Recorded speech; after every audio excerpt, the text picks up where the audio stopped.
আবে কানা নাকি, দেখে যেতে পারিস না? অন্ধই আমি ভাই। আরে আরে ভাই, সরি আরে, সরি, আমার লাঠি। আমি বুঝতে পারিনি। আপনার এইভাবে বাইরে বেরোনো উচিত নয়, আপনার আঘাত লেগে যেতে পারে তো। ক্ষমা করবেন, আমায় আর একটু সচেতন হতে হবে। ঠিক আছে ঠিক আছে, সাবধানে যাবেন। আগে আগে। আপনি যেতে পারবেন না, আমি ছেড়ে দিয়ে আসবো। না না, আমি চলে যাব। ঠিক আছে। Thank you.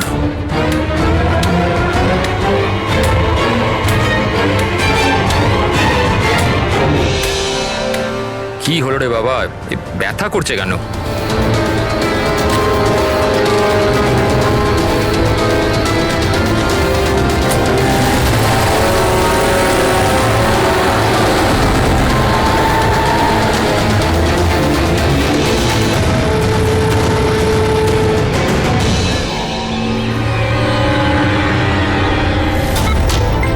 কিচ্ছু হবে না, কিচ্ছু হবে না তোমার। তুমি তুমি তুমি স্থির থাকো।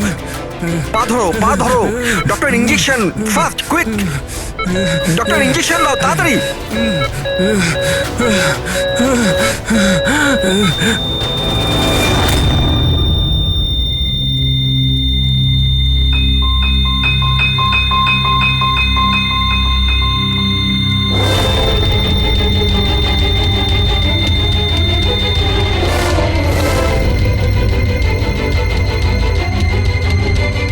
ও my god, he is dead.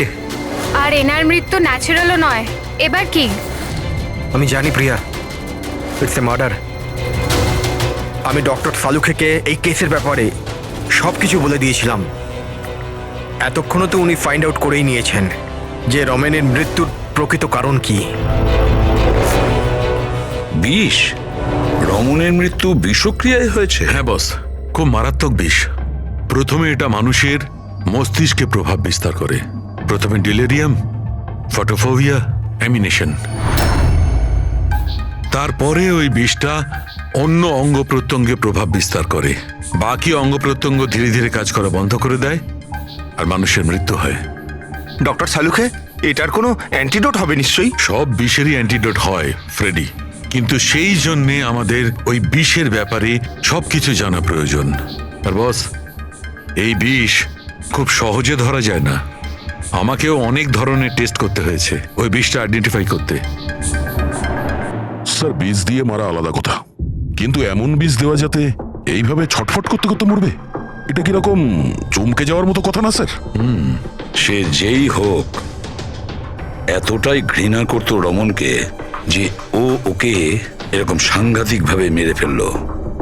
বুঝে উঠতে পারছি না কে হতে পারে, কে হতে পারে। যে কেউ হতে পারে স্যার। স্যার, ওই রমেনের জুয়োর নেশা ছিল। ক্রিকেট, রেসকোর্ট, সাট্টা, সব রকমের জুয়া। আর এইসবের চক্করে ওর 5 কোটি টাকার ধার হয়ে গিয়েছিল। 5 কোটি? 5 কোটি? হ্যাঁ স্যার, ওর কাছে হুমকি ভরা মেসেজ এসেছিল। ওর ফোন রেকর্ডে এরকম প্রচুর মেসেজ রয়েছে যেগুলো ওকে বুকিজ আর সাট্টার লোকেরা পাঠিয়েছিল। এই দেখুন।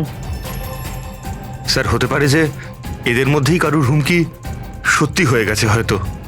বুঝতে পারছি না, কিন্তু যেভাবে মেরেছে স্যার, মনে তো হচ্ছে না কোনো বুকির কাজ এটা। যাই হোক, এদের ডাকতে তো হবেই, দেখা যাক কিছু পাওয়া যায় কিনা। Hello ACP Pradyuman. আচ্ছা, ঠিক আছে।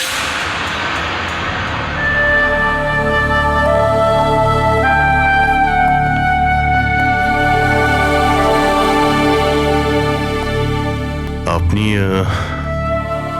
রমেনের খুড়তুতো ভাই হিতেন। হিতেন, কেউ রমনকে খুন করে দিয়েছে। কি মনে হচ্ছে আপনার, কে করেছে? আমি জানি না স্যার। স্যার, খারাপ কাজের খারাপ পরিণাম একদিন না একদিন তো এটা হতোই। এবার কে করলো, কিভাবে করলো সেটা তো জানি না স্যার, কিন্তু এতজনের সাথে শত্রুতা, এত টাকা ধার, ওদের মধ্যে কেউই হয়তো। স্যার, আচ্ছা, আপনি ছাড়া পরিবারে আর এর কে কে আছে? মা আছে ওর, কিন্তু এখন উনি কোথায় আছেন সেটা আমি জানি না। আচ্ছা ঠিক আছে, আমাদের ইনভেস্টিগেশন এখনো চলছে, তো বডিটা এখন আমাদের কাছেই থাকবে। আপনি আপনার নাম্বারটা ওখানে লিখিয়ে দিয়ে যান, প্রয়োজন পড়লে আপনাকে কল করে নেব। ঠিক আছে স্যার। Thank you.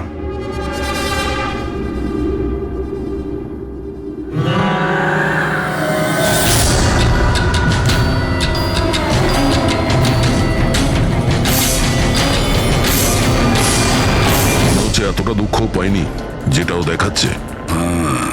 বডি নেওয়ার কোনো তাড়াও নেই, যেতে বলার সঙ্গে সঙ্গে চলেও গেল। কিছু জিজ্ঞাসাও করলো না কবে বডি পাওয়া যাবে। গোলমাল আছে, গোলমাল আছে এই হিতেনের মধ্যে, গোলমাল আছে। ওকে দেখে মনে হয় এই কথাটা কনফার্ম করতে যে রমন মারা গেছে কি না। নজর রাখো ওর ওপরে। রমেন, রমেন, বাবা, সাবধানে, সাবধানে। রমেন কি হলো বাবা? রমেন, ম্যাম, আপনি আমার ছেলে রমেন, রমেনের কি হলো স্যার? কি হলো বাবা? কি হলো? আমি তো তোর অপেক্ষায় ছিলাম যে তুই আসবি আর আমাকে বাড়ি নিয়ে যাবি, কিন্তু তুই এত দূরে চলে গেলি বাবা। আপনি আপনার ছেলে রমনের সাথে থাকতেন না? আগে না স্যার, আপনি স্যার আমার নাম মদন। ভগবান, আমাকে কেন রেখে দিলে? আমাকেও তো নিয়ে নিতে পারতে। মা, নিজেকে সামলাও। আর কত কাঁদবে এই মূর্খটার জন্যে? ও নিজের কর্মের ফল পেয়েছে। না বাবা, এরম বলো না। ও যেমনই ছিল, ছেলে তো ছিল আমার। কেন, কি এমন করেছিল ও ওনার সাথে? উনি ওনাকে বাড়ির বাইরে বার করে দিয়েছিলেন, রাস্তায় একা একা ছেড়ে দিয়েছিলেন। কি কারণে? বলেছিল মা, অনেক দিনা হয়ে গেছে, বাড়ি বিক্রি করতে হবে, আর আমার খরচ চালানোর মতনও ক্ষমতা ছিল না, এই জন্য আমাকে ছেড়ে দিয়েছিল। আর তারপর কি করতাম স্যার, ঠিক করে দেখতেও পাই না, কোথায় যেতাম আমি? ওই জন্য পড়ে রইলাম ফুটপাতে, ক্ষুধার্ত, তৃষ্ণার্ত, সহায়হীন হয়ে। হয়তো ভগবানের দয়া হয়ে গেছিল, তাই সে দেবদূত পাঠিয়ে দিয়েছিল। তার চেহারা তো দেখতে পাইনি আমি, কিন্তু সে আমায় তার সাথে যেতে বলেছিল, আর আমি তার সাথে চলে গেলাম। একটা ভালো মানুষ আমাকে এর কাছে নিয়ে গেছিল। স্যার, অ্যাকচুয়ালি আমার একটা সংস্থা আছে, সংহতি বৃদ্ধাশ্রম। আমরা ওখানে চেষ্টা করি যে এই ধরনের বয়স্কদের বাড়ির মতো ভালোবাসার সম্মান দেওয়া যায়। ওনাকে আমি বৃদ্ধাশ্রমের গেটে পেয়েছিলাম একটা চিঠি হাতে, যাতে লেখা ছিল ওনার যত্ন নেওয়ার কথা। আর ওই দিন থেকেই সংহতি বৃদ্ধাশ্রম ওনার বাড়ি হয়ে গেছে। আজ সকালে ল্যান্ডলাইনে ফোন এলো যে ওনার ছেলের মৃত্যু হয়ে গেছে। ব্যাস, উনি তখন থেকেই কাঁদছেন। আসলে মা তো। আমি আপনাদের কাছে অনুরোধ করছি, এই হত্যাকারীকে ছাড়বেন না স্যার, অবশ্যই শাস্তি দেবেন স্যার, অবশ্যই শাস্তি দেবেন। দেখুন ম্যাম, আমি আপনাকে কথা দিচ্ছি, আমরা রমনের খুনিকে ছাড়বো না, তাকে কঠোর থেকে কঠোরতম শাস্তি দেব। আপনি প্লিজ এই ব্যাপারে ভাববেন না। আপনি নিজেকে সামলে নিন। মদন, তুমি ওনার খেয়াল রেখো। আরো একটা কথা, কোনো কিছুর দরকার যদি আপনাদের পড়ে, তাহলে নিশ্চয়ই আমাদের জানাবেন। দারুণ ব্যাপার। সারিকা, হসপিটালের ডক্টরের রিপোর্ট অনুসারে এর হাঁটুতে যে চিহ্নটা পাওয়া গেছে, এটা হয় কোনো অ্যালার্জির আর নয়তো কোনো বিষাক্ত ধরনের পোকামাকড়ের দংশনের চিহ্ন।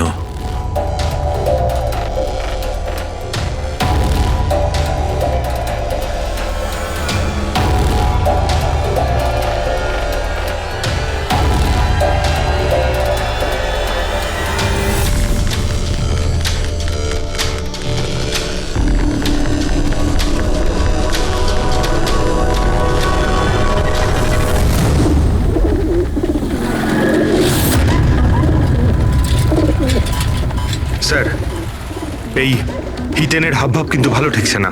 এমন এমন সব লোকজনের সঙ্গে ওর পরিচয় আছে যে ওকে সন্দেহ করাটা স্বাভাবিক। আরও একটা কথা স্যার, কয়েকদিন আগে এই রামানকে বাড়ি থেকে বের করে দিয়েছিল, আর এখন রামানের মৃত্যুর পর ও ওর প্রপার্টিতে কবজা করার চেষ্টা করছে স্যার। স্যার, এক মিনিট এদিকে আসবেন প্লিজ।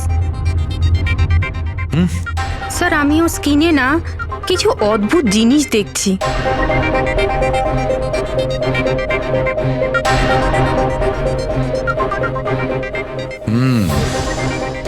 সারিকা, এই যে অদ্ভুত জিনিসটা দেখতে পাওয়া যাচ্ছে, আসলে এটা প্যারাফিন। প্যারাফিন? আরে তার মানে ওই বিষটা ওর থাইতে ইনজেক্ট করা হয়েছিল? করা হয়েছে, ওই বিষটা এর থাইতেই ইনজেক্ট করা হয়েছে। তাহলে মোম কোথা থেকে এলো? মোম কোথা থেকে এলো? সারিকা, এইখান দিয়ে খনি বিষ ইনজেক্ট করেছে। আসলে এই বিষটা মোম দিয়ে, প্যারাফিন দিয়ে কোটেড ছিল। এই জন্যে এর চামড়াতেও আর এর রক্ততেও প্যারাফিন পাওয়া গেছে। কারণ খুনি চায়নি যে এই বিষটাও শরীরে গিয়ে খুব শিগগিরই কাজ শুরু করুক, সেই জন্য ও এটাকে কোট করে দিয়েছে। আর এই যে বিষটা এসকামাইন, এটা একটা বায়ো পয়জন, জৈবিক বিষ। খুনি সেটা মোম দিয়ে কোট করেছে, এর শরীরে ইনজেক্ট করেছে, আর তারপর মোমটা এর শরীরের উত্তাপে গলতে শুরু করে দিয়েছে, আর বিষটা এর শরীরের মধ্যে গিয়ে নিজের কাজ শুরু করে দিয়েছে। তার মানে এই বিষটা কোনো লিকুইড ফর্মে নয়, বরং প্যালেট মানে ছোট গুলির আকারে এর শরীরে প্রবেশ করানো হয়েছিল। এক্স্যাক্টলি।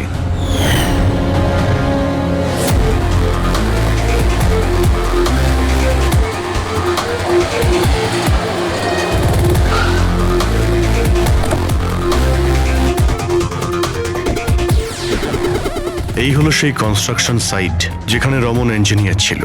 ওর কলিগেরা বলছিল যে এখান থেকে বেরোনোর পরে ওর পায়ে একটু সমস্যা হয়েছিল।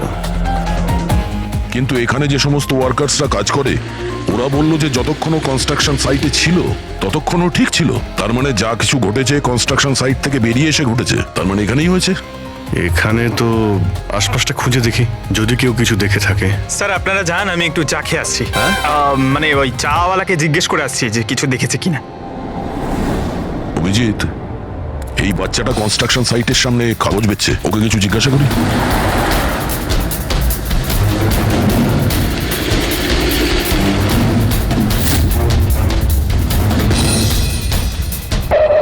কি নাম বাবা তোমার? চুটকি। ছুটকি। আচ্ছা তুমি এটা দেখো তো, এটা এই ছবিটা ভালো করে দেখো, দেখো তো তুমি একে চিনতে পারছো কিনা।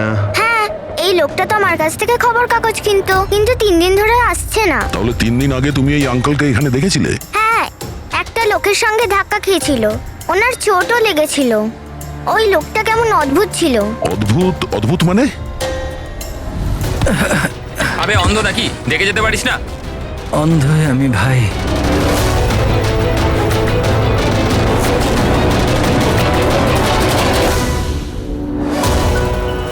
কি হলো ভাই, এত ব্যথা হচ্ছে কেন?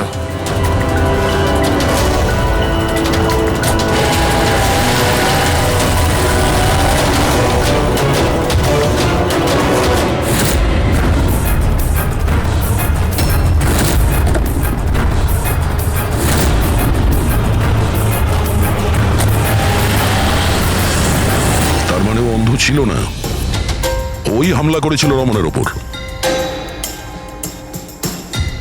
আচ্ছা এটা বলো তো যে ওই আঙ্কেলকে তুমি চিনতে পারবে? তুমি কি ওকে ঠিক করে দেখেছিলে? না।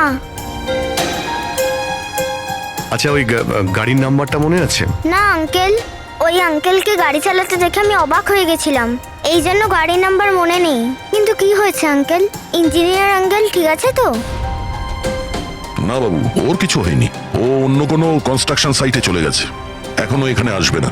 Thank you. হ্যাঁ, তুমি এখন নিউজ পেপার বিক্রি করছো, তুমি স্কুলে যাবে না?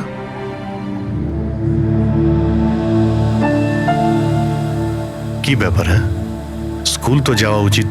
আর তুমি তো খুবই ইন্টেলিজেন্ট মেয়ে, অ্যাকচুয়ালি প্রত্যেক বাচ্চারই স্কুলে যাওয়া উচিত, আর তোমারও যাওয়া উচিত। কিন্তু স্কুল যাওয়ার জন্য অনেক টাকা দরকার না আঙ্কেল? আমার কাছে টাকা নেই।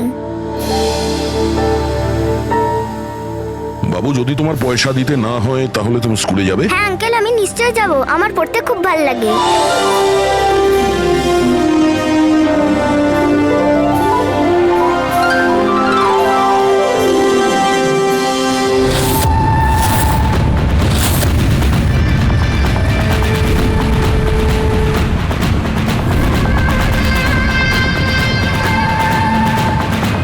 সমীর, এবার তোমার পালা।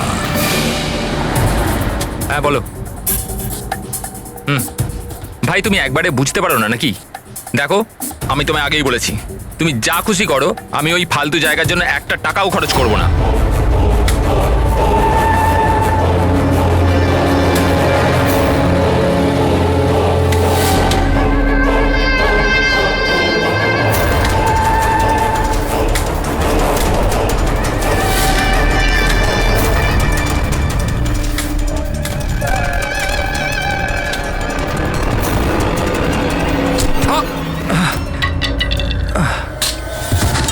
ওই দেখতে পার আমার আমার লাঠি। Sorry sorry sorry sorry sorry I am sorry এই তো লাঠি। I am sorry, extremely sorry. আপনার কোথাও লাগেনি তো? আপনি ঠিক আছেন তো? আমি আপনাকে কোথাও ছেড়ে দিই? না না, আমি ঠিক আছি, আমি চলে যাব। আপনি আপনি ঠিক আছেন তো? হ্যাঁ আমি আমি আমি আমি ঠিক আছি।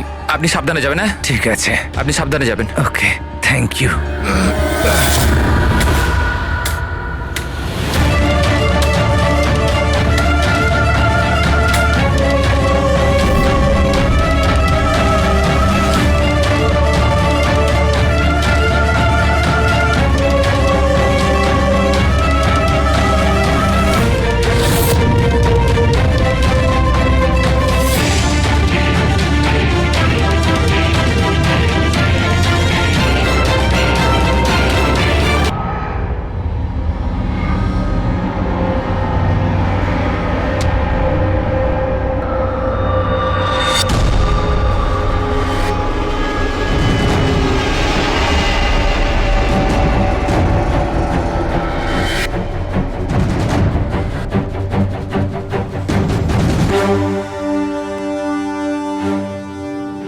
হ্যাঁ শাহরুখে, কি জানতে পারলে?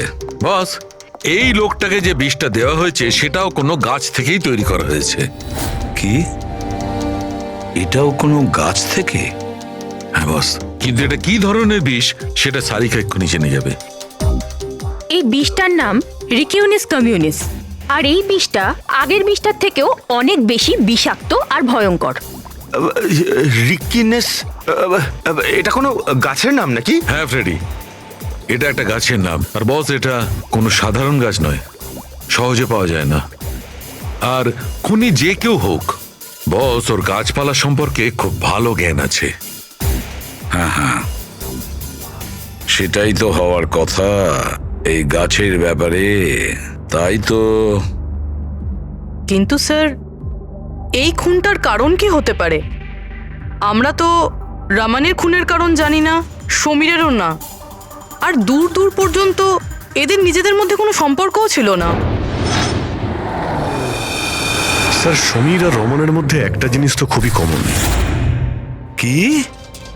মাই গড, তাহলে এটাই সেই সূত্র যেটা সমীর আর রমনকে যুক্ত করে? তাহলে কি দুজনে একই ভুল করেছে? হ্যাঁ স্যার, রমনের মতো সমীরও তার বুড়ো ক্যান্সার আক্রান্ত বাবাকে বাড়ি থেকে বের করে দিয়েছিল। ওদের ব্যাপারে জিজ্ঞাসাবাদ করতে গিয়ে আমাদের এমন একজনের সঙ্গে আলাপ হয়, যিনি সমীরের বাবাকে খুঁজতে সাহায্য করলেন আর এই কেসটার একটা দিকও খুলে দিলেন। সে কে? স্যার, ইনি doctor Dinesh. Hello sir. Cancer সেন্টারের এইচওটি। সমীরের বাবার চিকিৎসা উনিই করছিলেন। ডক্টর দীনেশ, একটা কথা আমাকে বোঝান। সমীর যখন তার বাবাকে বাড়ি থেকে বের করে দেয়, তাহলে সমীরের বাবা, মানে বলতে চাইছি সমীরের বাবা আপনার ওখানে কিভাবে পৌঁছলো ক্যান্সার সেন্টারে? কেউ ওনাকে হাসপাতাল পৌঁছে দিয়েছিলেন। আমি হাসপাতাল পৌঁছেছিলাম যখন আমি ওনাকে দেখলাম একটা চেয়ারে বসে কিছু বিড়বিড় করছিলেন, হাতে একটা খাম ছিল। আমি জিজ্ঞেস করলাম, আপনি কে? কিন্তু উনি কিছু মনে করতে পারলেন না। আমি ওনার হাত থেকে খামটা নিলাম। টাকা ছাড়াও একটা চিঠিও ছিল, তাতে লেখা ছিল উনি ক্যান্সারের পেশেন্ট, আর আমরা যাতে ওনাকে এখানে ভর্তি করিয়ে চিকিৎসা শুরু করি। অ্যাডমিশনের জন্য যে টাকাটা লাগবে সেটা খামের মধ্যে আছে, আর চিকিৎসার যা খরচ সেটা হাসপাতালের অ্যাকাউন্টে ট্রান্সফার হয়ে যাবে। ওনার বয়স আর অবস্থা দেখে আমি ওনাকে অ্যাডমিট তো করে নিলাম, কিন্তু আমি চিন্তায় ছিলাম যদি টাকাটা না পাওয়া যায়। কিন্তু ভগবানের অনেক কৃপা, পরের দিনই চিকিৎসার সমস্ত টাকা, 10 লাখ টাকা হাসপাতালের অ্যাকাউন্টে ট্রান্সফার হয়ে গেছিল। 10 লাখ টাকা? কে কি ট্রান্সফার করেছে? স্যার 100% খুনই করেছে। স্যার, ব্যাংক ডিটেলস থেকে জানতে পারবো। জানতে পারা গেছে অ্যাকচুয়ালি টাকাটা সমীরের ওয়াইফ রত্না দিয়েছিল। এইসব আমার ভুল স্যার। আমার জন্য সমীরের প্রাণ চলে গেল। আমি ওকে বলেছিলাম বাবার দেখাশোনার জন্য খুব প্রবলেম হচ্ছিল, আর সব সম্পত্তি আর সব আমাদের নামে হয়ে গিয়েছিল। তাই আমি সমীরকে বলে বাবাকে বাড়ি থেকে বের করে দিয়েছি। লজ্জা হয় না তোমার? সমীরের বাবা তোমারও বাবার মতনই, তাকেই বাড়ি থেকে বের করে দিলে। তাহলে এসব করার পরেও ওনার ট্রিটমেন্টের জন্য 10 লাখ টাকা কেন দিলেন? আমাকে কেউ হুমকি দিয়েছিল স্যার, যে বাবার চিকিৎসার জন্য 10 লাখ টাকা না দিলে ও সমীরকে আর আমাকে মেরে দেবে। স্যার, আমি ওনাদের 10 লাখ টাকা দিয়ে দিয়েছি, তাও ওরা সমীরকে মেরে ফেললো। আর আর এখনো বলেছে যে প্রতি মাসে বাবার চিকিৎসার জন্য 50,000 টাকা না দিলে ও আমাকেও মেরে ফেলবে। কারোর উপর সন্দেহ আছে তোমার? না। ওর ব্যাপারে কিছু মনে আছে? ওর গলার স্বর, কথা বলার ধরন? কিচ্ছু মনে নেই স্যার, প্লিজ আমাকে বাঁচিয়ে নিন স্যার। আমি মরতে চাই না স্যার, আমি বাবাকে বাড়ি নিয়ে আসবো। আমি এখন থেকে ওনার সব সময় দেখাশুনো করব, ওনার কোনো কষ্ট হবে না স্যার। প্লিজ আমাকে বাঁচিয়ে নিন স্যার, প্লিজ। আপনার কিচ্ছু হতে দেব না, কেমন? পুরবিয়া, কাজ করো, যে নাম্বার থেকে ওকে হুমকি দেওয়া হতো সে নাম্বারটা নাও আর দেখো কোথাকার। আপনি যান। চলুন।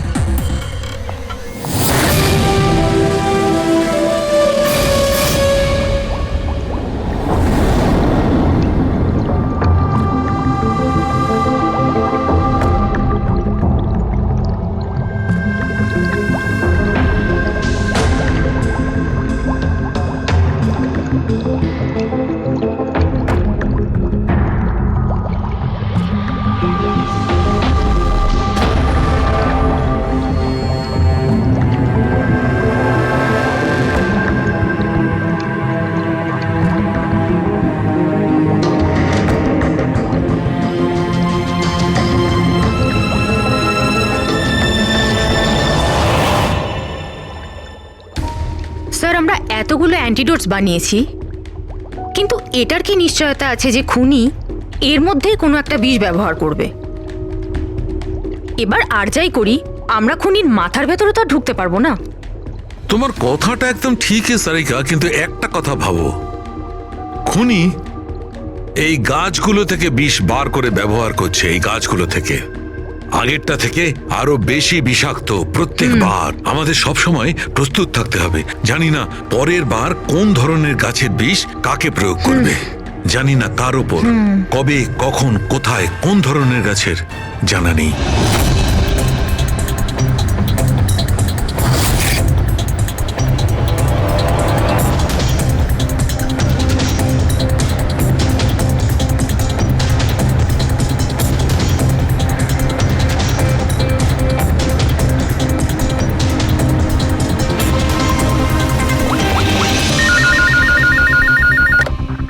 হ্যালো।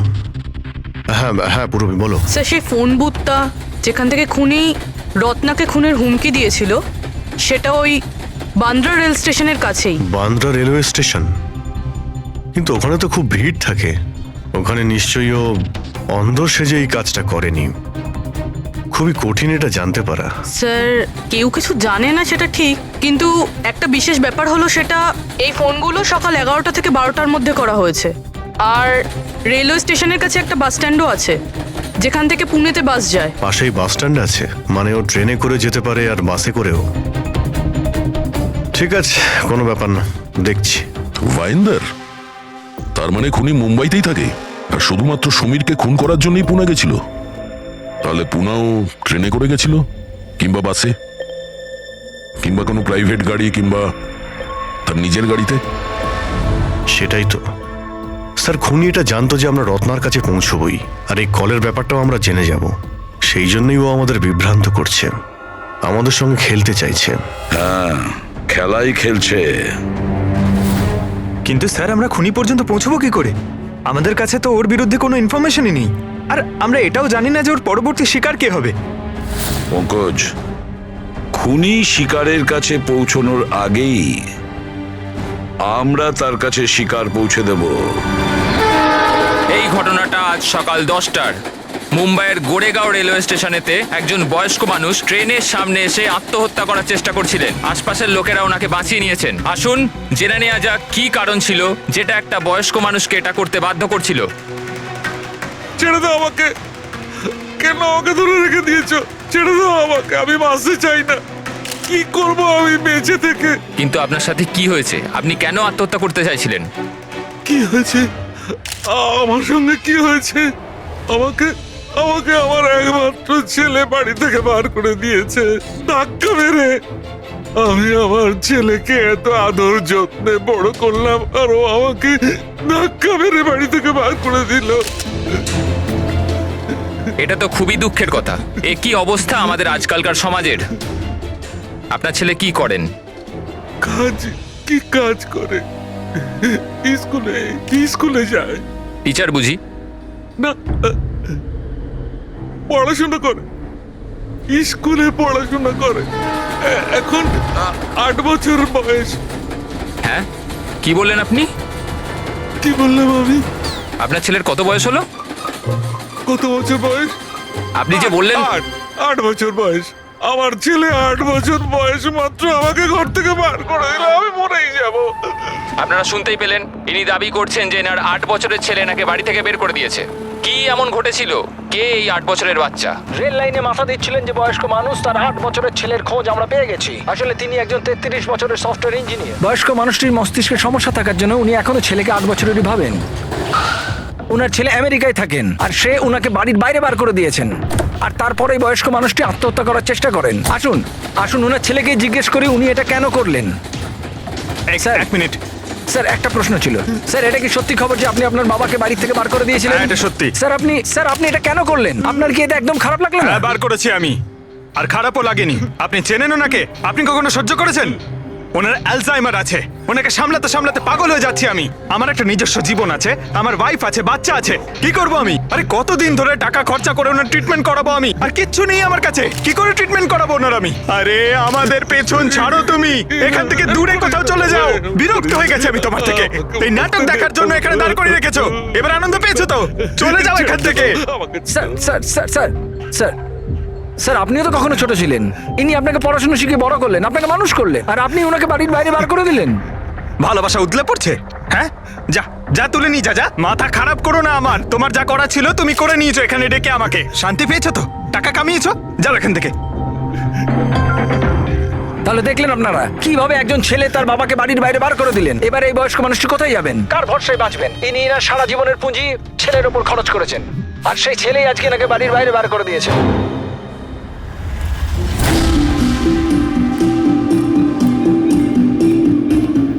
সুন্দর সুন্দর বেলুন আছে, বাড়ির বাচ্চাদের জন্য নিয়ে যান। বেলুনওয়ালা এসে গেছে, বেলুনওয়ালা। এই যে ম্যাডাম, বেলুন বেলুন নিয়ে নিন, নিয়ে যান। হ্যালো, বেলুন বলবেন, বেলুনওয়ালা। বেলুন বেলুন নিয়ে যান, বেলুন। বেলুন নেবে নাকি বাবা? বেলুন নিয়ে যাও। নেবে বেলুন? বেলুন বেলুনওয়ালা, বেলুন বেলুন নিয়ে যান।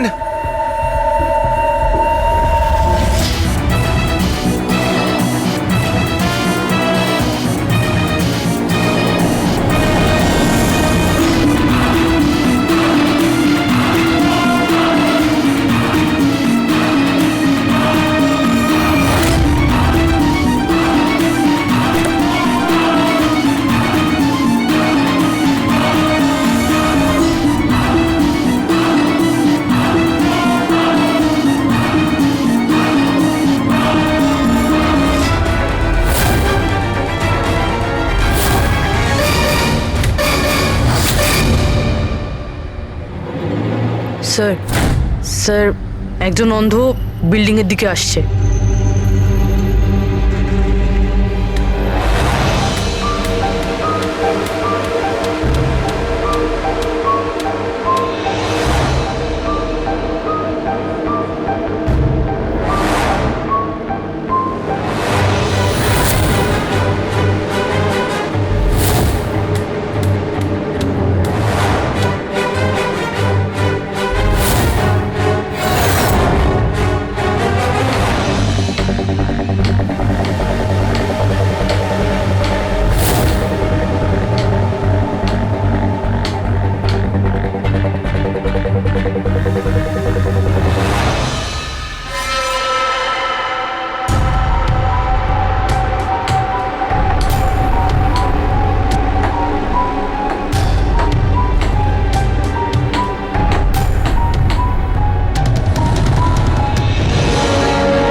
এতজন অন্ধ একসাথে? আমরা তো একজন ভেবেছিলাম, এখানে তো 8-10 জন বেরিয়ে গেছে। মনে হচ্ছে এটা ওদের চাল। আপনারা যাবেন কোথায়? এক মিনিট সবাই একসঙ্গে এখানে কি করে এলেন? আরে কি করছেন এখানে আপনারা? আরে সবাই একসঙ্গে, কি হয়েছেটা কি? হ্যাঁ, কি হয়েছে? এখানে চোখের ফ্রি চেক আপের ব্যবস্থা করা হয়েছে। সম্পদ বলল, মানে ওই আমাদের এখানে ডেকে এনেছে। দেখুন, এখানে কোনো ক্যাম্প হচ্ছে না। আর আপনাদের এই খবরটা কে দিয়েছে বলুন তো? ওই তো ডেকেছিল আমাদের এখানে।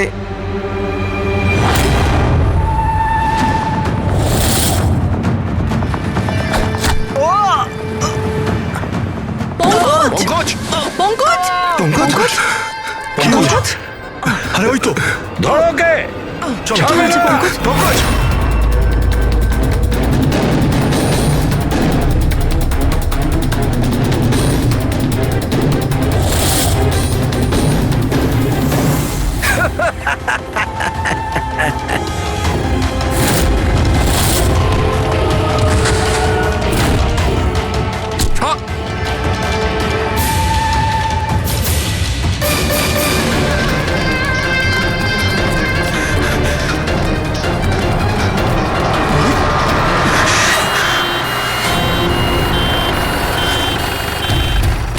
এসো এসো, তাড়াতাড়ি এসো।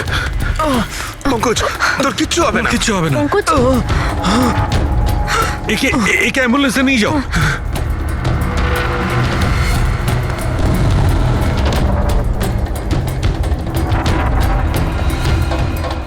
পঙ্কজ, পঙ্কজ, তোর কিচ্ছু হবে না। পঙ্কজ! সারিকা, এ নাও, বিষটা জানার চেষ্টা করো। বিষের সন্ধান না পাওয়া গেলে আমরা অ্যান্টিডোট দিতে পারবো না। পঙ্কজ, Fast, আমাদের fast. কথা শুনতে পাচ্ছ?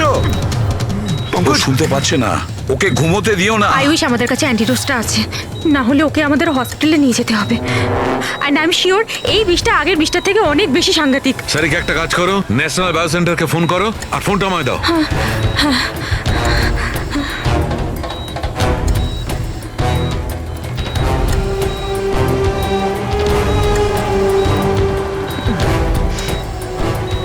Pankaj, don't worry, Pankaj.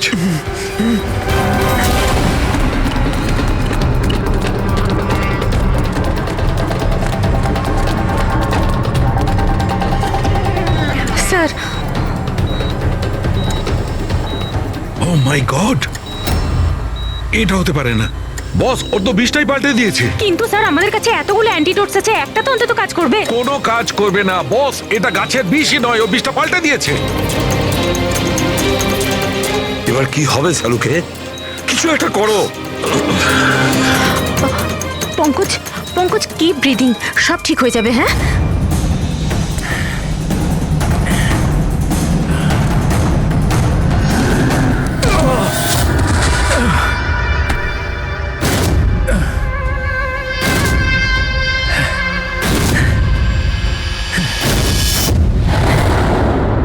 Sir, আমার নাম মদন। এসব তুমি করেছো? কেন আমার পেছনে পড়ে আছো? আমি যেটা করেছি ঠিক করেছি। তুমি বলছো এগুলো করে ঠিক করেছো? আমি শুধু খারাপ লোকেদের শাস্তি দিয়েছি, যারা নিজেদের বাবা মায়ের খেয়াল রাখে না, তাদের বেঁচে থাকার কোনো অধিকার নেই। যখন আমার মায়ের মৃত্যু হয়েছিল, আমার দুনিয়া শেষ হয়ে গেছিল। ওই সময় তখন থেকেই আমি এই সংহতি বৃদ্ধাশ্রমে শুরু করেছি।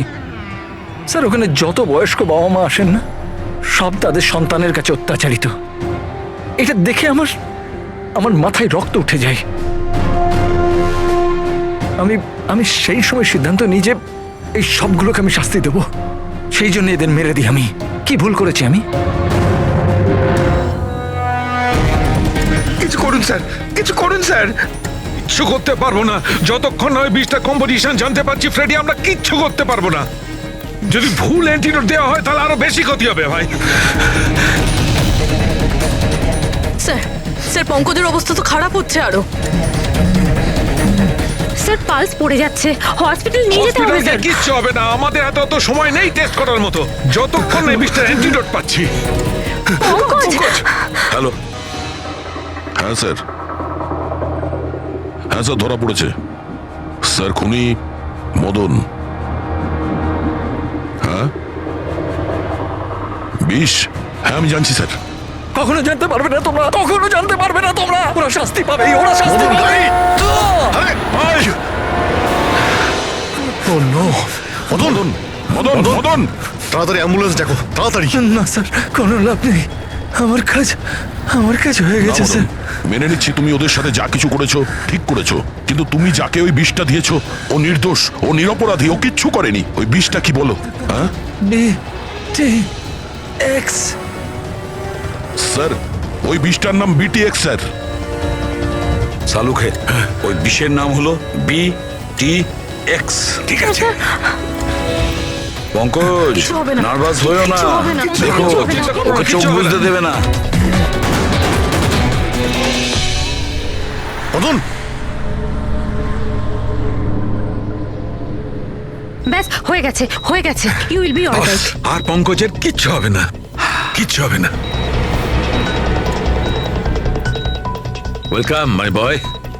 ভয় পেও না, কোনো ক্ষতি হবে না তোমার।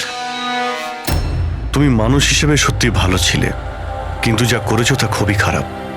এ তো চলে গেল অভিজিৎ, কিন্তু যাই হোক এর ওই বৃদ্ধাশ্রমটাকে বন্ধ হতে দেবো না।